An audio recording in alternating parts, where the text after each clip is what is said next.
Hey Saber fans, guess what day it is? It's Flex Friday. I normally don't get to celebrate Flex Friday because it normally doesn't line up quite right. I mean, I could show you the same vintage I have every Friday if I wanted to, but I figure today I'll do a Saber reveal for a client's 89sabers graflex.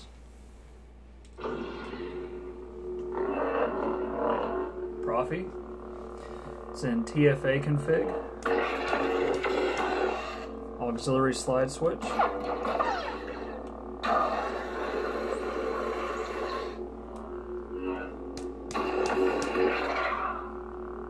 Got that lovely shine through. I love that shine through. Let me turn this off. Oh, I love that shine through glass eye. It just makes the Saber for me. It really does.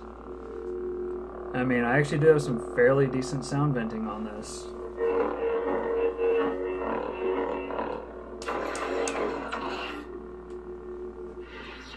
The Force Awakens, graphics. So not all of these are smooth swing fonts, but still really good.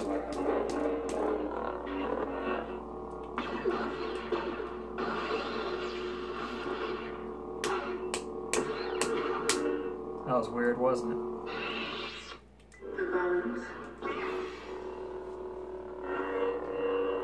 Here's the smooth swing.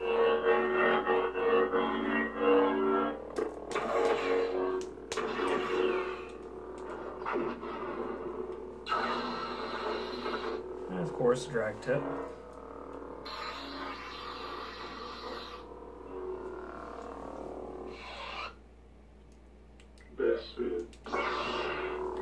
There is a smooth swing font version of this available now, but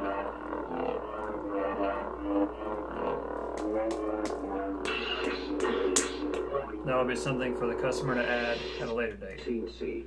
Now we have our battery level indicator. That lightsaber Was Luke's. So, this also will be shipping with a ... NeoPixel blade plug. Spring loaded. Just like the original blade socket.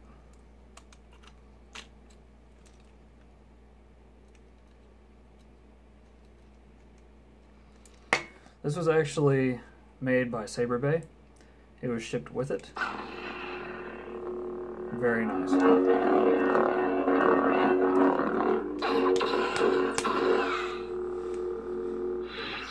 When it comes to sound venting on a graflex that's not Corbanth, actually that includes Corbanth, the 2.0s and 2.1 and anything before the new Supreme, which is this. Anything before that was a little easier because you had a metric F-ton of holes in the bottom, which you could either leave as is and get somewhat decent sound if you have the right chassis that has the speaker at the bottom, or you can drill the holes out, get it better. I have one of those in the works right now. For the replicas and vintages, you have, because you know, whenever you get this, this is all solid. Same down here. It's all solid unless you're going to use the bottom tube that they supply, which they already have holes drilled out. And it kind of looks like crap unless you use like the Kobold ring. And this Kobold ring, I actually used some E6000 on the bottom of it to stop it from moving so much. Still use it as a belt hanger, no problem, but it's still, it's stiffer. And I like E6000 so much because it's still flexible, but it's still very strong. I prefer that. There's not much room to work with here neither. Like, not much room at all. You got a small little piece. So that was an experiment and it turned out quite well.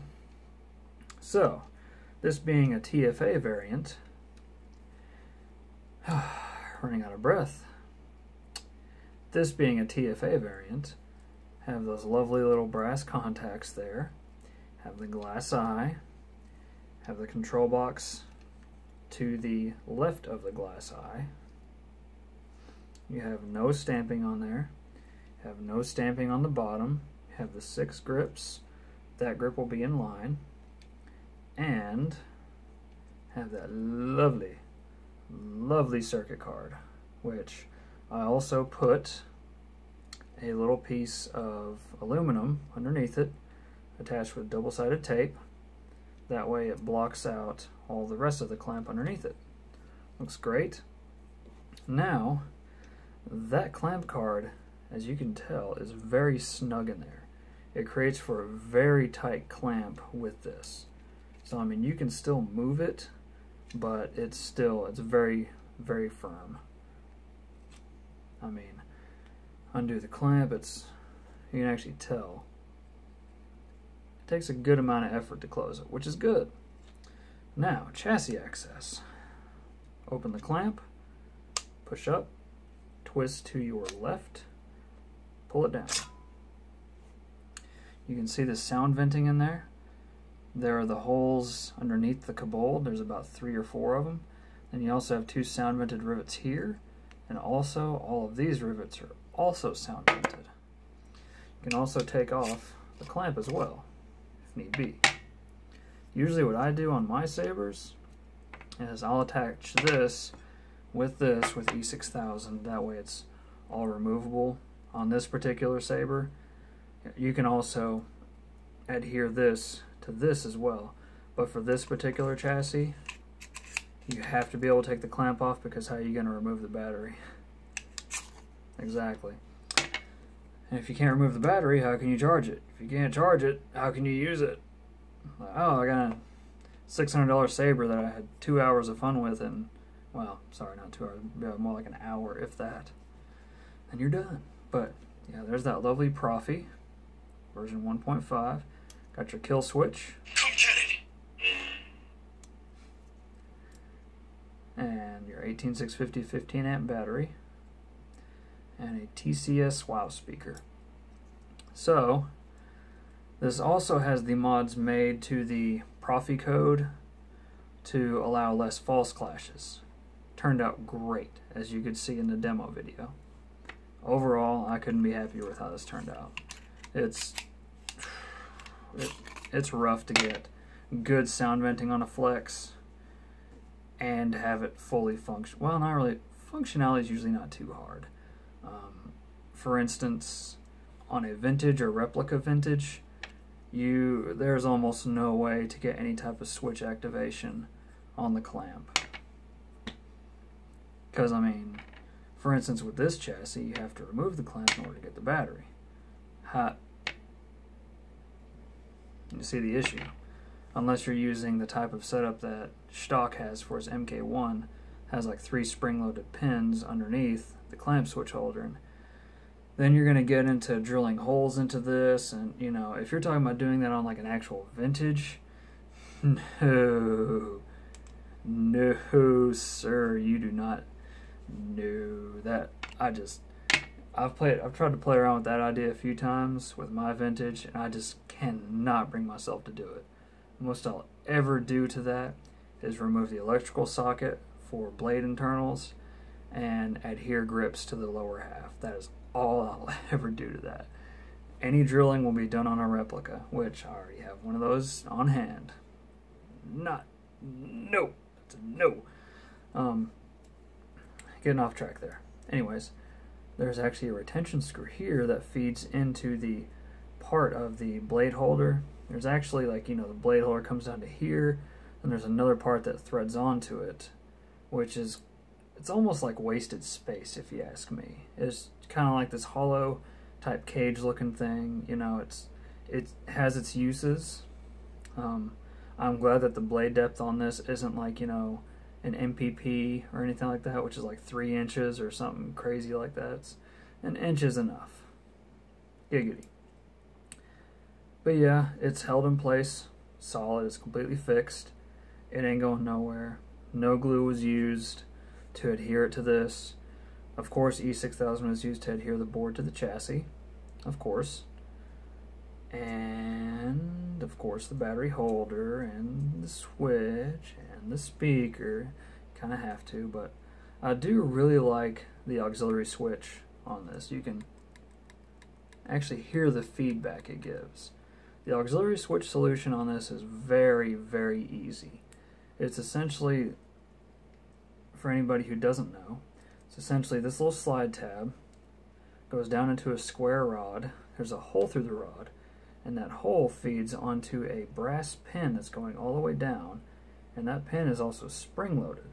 So that's how you get the feedback. It springs up off of the switch that is mounted in this general area via 2 screws, and it's on a little PCB, and so on and so forth. It's really well done, to be honest, you know. 89sabers makes great hilts, and I'm so glad that Corband is distributing for them, because they are known for their customer service. Randy Johnson, big shout out to you, man. Known for his customer service, and oh yeah, ground down brass glass eye. Yeah, forgot to mention that earlier about the TFA variant. Love it. Can't go wrong with brass. But yeah, Corband, great customer service, great product. Of course, you know, he sells fully equipped NeoPixel sabers now. So he's growing and he's adapting his business to the times, because there's a serious lack of reputable installers, and everybody wants one of these. And when you have whenever you actually have the money to get it done, it sucks not being able to find a reputable installer for it. I can only imagine, you know. I personally, since I learned how to do installations on these, it'd be nice to avoid the headache of having to do it, but I don't see the point. I still somewhat enjoy it. I enjoy doing it most of the time. There's other times you just gotta take a break from it, you know. Don't want to burn yourself out. There were a few upgrades that were done to this. For instance, the rivet, that normally is a socket head that you can just tighten down all the way. The only graflex replica I know of offhand, actually, Maker Prop Studio, theirs might as well be, but the graflex shop and Maker Prop Studios are the only ones that don't have the Allen head on it. You have to just tighten it down, going like that for a while, then try to use a piece of heat shrink, and kind of, it looks great though. Looks great. And I think this Kobold was the one that came with it. Actually, no, I think we did go with a Wanawanga, because that's got the big D-ring on it, which Wanawanga is very accurate. Roman props lower half. You can see no stamp. And I believe also a Roman props clamp. And then I think a Skywampa circuit card. Overall, it all came together very nicely. That's what I love about this particular industry, this line of work, this hobby, this passion, you know. It's all these things coming together to make one thing. You know, I'm sure I've said this in other videos, but for instance, you have 89sabers based in China. This came all the way from China, got here, swapped out parts. Clamp card's from the UK. Clamp is from USA, from Roman props. Same for the bottom half. This from Wanawanga, UK. The chassis is from Goth 3 Designs. He's in France. Sells all the stuff from Shapeways. Blade plug. I'm guessing that Saber Bay, I'm guessing that he buys the spring-loaded ones from KR and installs them with the NeoPixel setup already. You know, it's fairly easy to do. It's a little bit of soldering, a little bit of cram fu, but it's not bad. It's almost more cost-effective, efficient.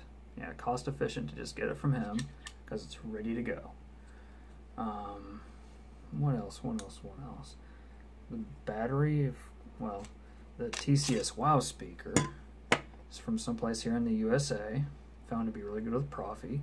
Proffie is from Frederick Hubinet, however you say his name.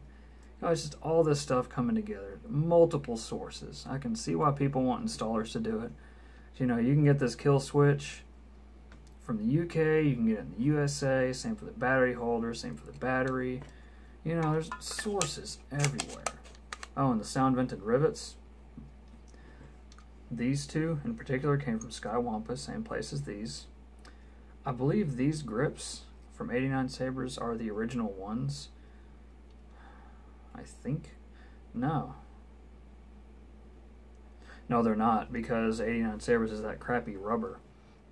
These were, I'm pretty darn sure these were bought from a couple guys, one or two guys on Facebook that professionally cuts these himself and adds the rivets. It was either, I'm not going to name their names because they don't take those on anymore.